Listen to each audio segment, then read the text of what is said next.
এটা একটা মানে একটা ফ্যামিলি ড্রামা, একটা রোম্যান্স আছে, কমেডি আছে, বিশেষ করে বাবা, ছেলে এবং নাতি এই তিনজনের সম্পর্ক ঘিরেই ছবিটা গড়ে ওঠে। তার মধ্যে একটি মেয়ে আসে বাইরে থেকে, যেটা প্রিয়াঙ্কা করছে। So it's a very enjoyable movie. সেখানে আমার এই বাড়ির একটি ছেলে যে খুব ডিসিপ্লিন লাইফ পছন্দ করে, একটু কড়া প্রকৃতির, ছেলেকে সেইভাবে কড়া হাতে মানুষ করতে চায়, যেহেতু স্ত্রী মারা গেছে সে মনে করে যে জীবনটা এইভাবে কাটানো উচিত। সেইটা করতে গিয়ে হঠাৎ সে রিয়েলাইজ করে সে তার বাড়ির লোকেদের থেকে বড্ড দূরে সরে গেছে। এবার সে ফিরে আসার চেষ্টা করছে, দ্যাটস ইট। হয়তো আছে, কিন্তু সেটা না আমার ভালো লেগেছে, সেটা খুব উচ্চারিত নয়। মানে প্রিয়াঙ্কা আসে, চরিত্রটা একটা সুবাতাস হয়ে আসে এই বাড়িতে। হয়তো এই লোকটার সঙ্গে একটা কোথাও সম্পর্ক হলেও হতে পারে, আমার মনে হয় সেইটা ইনকনসপিকুয়াস বলেই ভালো, সেটা খুব ডিফাইন্ড নয়।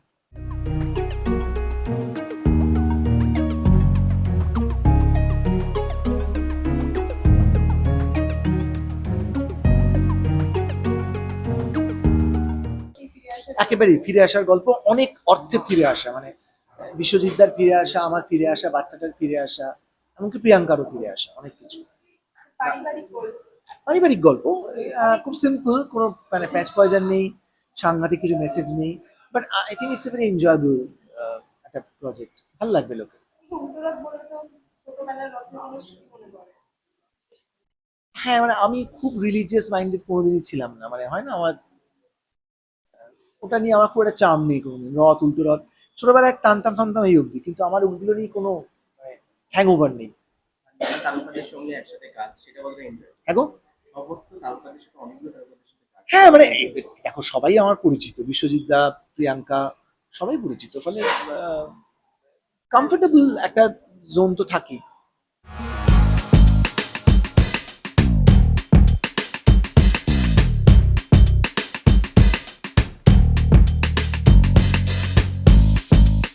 হ্যাঁ, মানে গরম আসা মানেই এটা একটা খুবই ভয়ের বিষয় হয়ে যায়, যেরকম দিকে যাচ্ছে টেম্পারেচার। বাট আজকে গড ব্লেস ওয়েদার বেশ ভালো একটু মেক করে রয়েছে এবং তাই জন্য একটু আরামসে কাজ করা যাচ্ছে। বাট আমি একটাই জিনিস বলবো, যারা ভিডিও দেখছেন, যে প্লিজ এই গরমটা বাড়তে চলেছে এবং আবারও প্রত্যেক বছরের মতন, বিগত কয়েক বছরের মতন নিশ্চয়ই রেকর্ড ছোঁয়া গরম পড়বে। প্লিজ সুস্থ থাকুন এবং সেই সুস্থ থাকার প্রসেসটা কিন্তু এখন থেকেই শুরু করতে হবে। প্রচুর প্রচুর জল খান, ফলের রস খান, ঠান্ডা খাবার খান, তেল মশলা অ্যাভয়েড করুন এবং আহ, চা কফি যতটা অ্যাভয়েড করে একটু কম চিনি এই খাবার মানে পানীয় খাওয়া যায় বা খাবার ঠান্ডা খাওয়া যায় তো ভালো হয় সেটা। সেই প্রসেসগুলো প্লিজ শুরু করে দিন এবং আমরাও তাই করার চেষ্টা করছি। সুস্থ থাকুন। আচ্ছা, এই সিনেমায় একটা অন্যরকম চরিত্র, সেলস গার্লের চরিত্র। সেলস গার্ল শুধুমাত্র নয়, সেলস গার্লের সাথে সাথেই তার নিজস্ব একটি ব্র্যান্ড রয়েছে এবং সেই ব্র্যান্ডটাকে নিয়ে সে পরিশ্রম করছে, সেই ব্র্যান্ডটাকে দাঁড় করানোর একটা আইডেন্টিটি দেওয়ার চেষ্টা করছে এবং মার্কেটিং বিষয়ে তার হয়তো খুব বেশি জ্ঞান নেই, কিন্তু সে জান প্রাণ দিয়ে লড়াই করছে তার ব্র্যান্ডের জন্য এবং সেখান থেকেই তার মনে হয় যে ডোর টু ডোর যদি আমি মানুষের কাছে পৌঁছাতে পারি, তাহলে তার প্রোডাক্টের কোয়ালিটি দিয়ে সে মানুষের মন জিতে নেবে। তো সেই জন্য সে ভীষণ পরিশ্রম করছে, এইরকম একটা চরিত্র।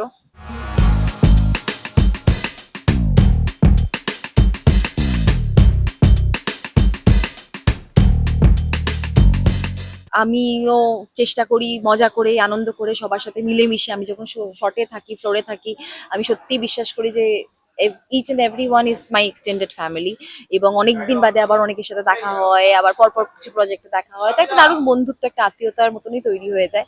এই মেয়েটিও সেরকমই প্রিয়া চরিত্র। সে যে ব্র্যান্ডের জন্য কাজ করছে, তার যে এমপ্লয়িজরা রয়েছে তারা প্রত্যেকে কিন্তু তার কাছে পরিবারের মতন এবং সকলেই তাকে ভালোবাসে, সেও সকলকে ভালোবাসে। মিলেমিশে কাজ করাতে সে বিশ্বাসী, আনন্দে থাকতে বিশ্বাসী। তো সেখানে হয়তো খানিকটা মিল রয়েছে। আচ্ছা,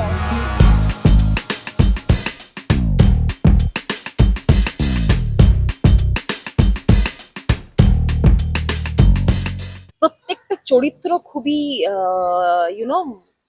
well defined, very well created, written and executed, আমাদের মজা লাগছে করতে। তো সেখানে প্রেম, ভালোবাসা, নানান রকম সম্পর্ক আসছে।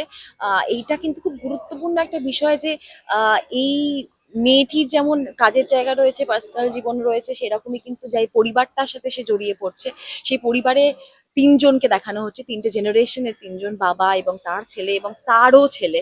তো এদের নিজেদের মধ্যে যে কেমিস্ট্রি গুলো রয়েছে সেগুলো সময়ের সাথে সাথে ঘটনার সাথে সাথে কিভাবে ইভলভ করছে, সেইগুলো দেখার, এবং তাদের সাথে যখন এই প্রিয়া জড়িয়ে পড়ছে কি কি ঘটছে সেসবই খুবই সরলভাবে মজার ছলে, এবং আমি আবারও বলবো যে ভীষণ বাঙালি একটা সহজ সরল গল্প, এবং প্রত্যেকে দেখতে পারবেন, প্রত্যেকে এনজয় করবেন এইরকম একটা গল্প।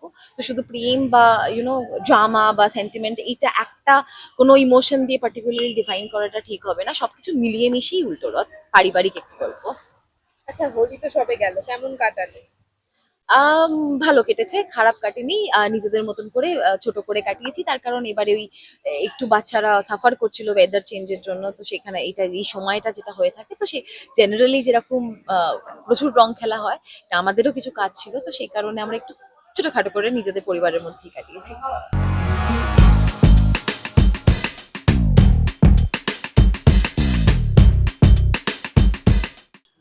দর্শকরা তো যখন এই ধরনের একটা কাজ হয় তখন তাদের একটা কৌতূহল হয়, উৎসাহ আসে, এবং সেটার জন্যই আমাদের কাজ করা, এই কৌতূহল উৎসাহটা থাকুক, তাহলেই আমাদের কাজটা সার্থক হয়।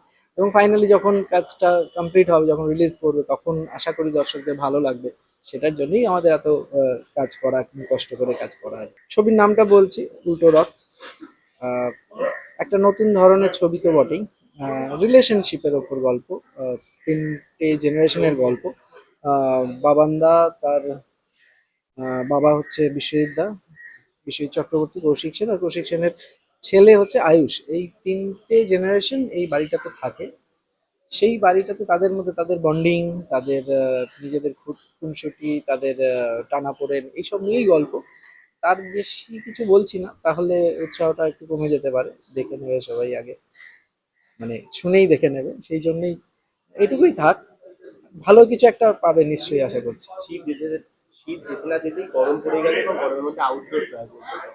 এটা কতটা চাপের হয়, আরো তুমি আউটডোর আর তো রাস্তা তো ঘাটেও তো হয় না। চাপের মানে তো বটেই। আমার একটা অদ্ভুত ব্যাপার দেখেছি যে গরমকালে গরম জায়গায় শুটিং গুলো করে, আর শীতকালে সেই সময় প্রবল ঠান্ডা, সেখানে গিয়ে ওখানকার আউটডোর গুলো করে।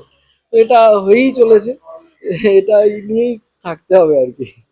একদমই একদমই। এর মধ্যে বাবান্দা এবং বিশ্বজিৎ দা দুজনেই আমার সঙ্গে আগে কাজ হয়েছে, আমাদের সঙ্গে অনেকগুলো, এবং সেগুলো খুব অ্যাকনলেজড হয়েছিল আগের কাজগুলো। প্রিয়াঙ্কার সঙ্গে আমার প্রথম কাজ, ভীষণ ভালো এক্সপিরিয়েন্স। সত্যি খুব ভালো অ্যাক্টর, সেটা তো বলার আর বাকি রাখে না, সবাই জানে। ভীষণ কোঅপারেটিভ, আর টোটাল ইউনিটটার মধ্যেই একটা পজিটিভ ভাইবস রয়েছে। সবাই খুব হই হই করতে করতে আনন্দে কাজ করছি আমরা, খুব তাড়াতাড়ি। এক্ষুনি আমি তো সেইভাবে ডেটটা বলতে পারবো না, তবে খুব তাড়াতাড়ি এটুকু তো বলতেই পারছি। দেখুন উল্টো রথ, ভালো লাগবে। আপনাদের পছন্দের আর্টিস্টরা এখানে অভিনয় করেছে, টেকনিশিয়ানরা এখানে কাজ করেছে। একটা বড় হাউসের তরফ থেকে একটা ভালো উপহার আসছে, ক্যামেলিয়ার তরফ থেকে একটা ভালো উপহার আসছে, এবং থ্যাঙ্কস টু ক্যামেলিয়া আমাকে এই গুরু দায়িত্ব দেওয়ার জন্য, এই ছবিটা বানানোর জন্য। আশা করি সব মিলিয়ে সবার ভালো লাগবে দর্শকদের।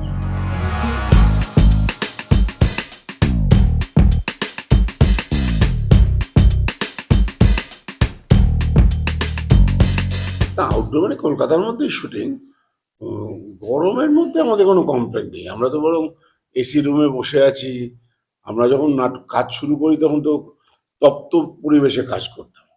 এসি ফ্লোর ছিল না, এসি মেকআপ রুম ছিল না, টয়লেটগুলো খারাপ ছিল, এ তো স্বর্গ আমাদের কাছে। অতএব শুটিংয়ের পরিবেশ নিয়ে কোনো কমপ্লেন নেই। এখন সিনারিওটা অনেকটাই বদলে গেছে। নিশ্চয়ই। আচ্ছা, উল্টো রথ মানে কোথাও গিয়েও ফিরে আসা, আবার বাড়িতে ফেরা, তাই, সেটা নিয়ে কি? সেটাই সেটাই গল্পের আধারটাই তাই, যে কোথাও থেকে আবার ফিরে আসা।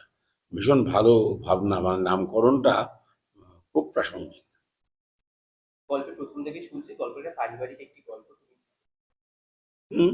একটি গল্পটা একটু পারিবারিক গল্প, তুমি কি বলবে? না, পারিবারিক গল্পই তো আমরা ছোটবেলা থেকে দেখে এসেছি। যে ছবি মানুষদের আকর্ষণ করতো, মানে আমরা ছোটবেলা থেকে আমার বাবা মা যে সিনেমা দেখতে যেত, আমরা বড় হয়ে যে সিনেমা দেখতে গেছি, সেগুলো তো সব পারিবারিক গল্পই ছিল।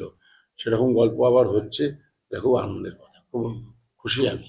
এখানে তোমাকে আমরা কিভাবে দেখতে পাবো? খুব সুন্দর মজার একটা চরিত্র, বিপত্তিক মানুষ, কিন্তু জীবনের কোনো ওঠা পড়া লোকটার গায়ে লাগে না। আনন্দে হইচই করে ফুর্তিতে থাকে, খুব পজিটিভ মাইন্ডের একজন মানুষ। সবার সাথে কাজ কেমন চলছে? ভীষণ ভালো পরিবেশ, বেশ ভালো ভালো সুর অভিনেতা অভিনেত্রী, আমি তো প্রতি মুহূর্তে শিখি ওদের কাছ থেকে। কৌশিক আছে, প্রিয়াঙ্কা আছে, দে আর গ্রেট অ্যাক্টার্স। খুব আনন্দে কাটছে, ভীষণ ভালো গল্প, ভীষণ ভালো প্রযোজনা সংস্থা আমাদের ভীষণ আরামে আদরে রেখেছে। এবং পরিচালক অনির্বাণ, আমি এর আগে ওর সাথে কাজ করেছি, খুব যোগ্য একজন পরিচালক, খুব ভালো লাগছে। আচ্ছা, উল্টো রথ নামটা শুনলে কি ছোটবেলায় রথের কোনো স্মৃতি মনে পড়ে? আমাদের সাথে তো রথ জড়িয়ে আছে খুব। আমরা তো মানে রথের দিন, রথের আগের দিন থেকে সে রথ কিনে এনে কাগজ কেটে নিজেরা সাজাতাম। এখনকার মতো রেডিমেড ডেকোরেটেড রথ পাওয়া যেত না, এবং সেটাই একটা পার্টিসিপেশনের মজা ছিল। কাগজ কেটে ফুল বানিয়ে ইয়ে করা, সেই ঠেলতে ঠেলতে নিয়ে যেতাম, এবং 7 দিন রাখা থাকতো রথটা, ফেরার সময় আবার রিভার্স যাত্রাটা হবে বলে। আচ্ছা, শেষে দর্শকদের দর্শকদের একটাই কথা বলবো, দেখুন, ছবি বেঁচে থাকতে পারে আপনাদের আনুকূল্যে।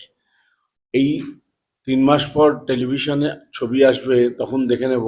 এইটা করলে আমরা কিন্তু বাংলা সিনেমাকে শেষ করে দেব। দর্শকদের অবশ্যই বলবো, দয়া করে করজোরে মিনতি করে বলবো, হলে গিয়ে আপনারা সিনেমা দেখুন। Thank you.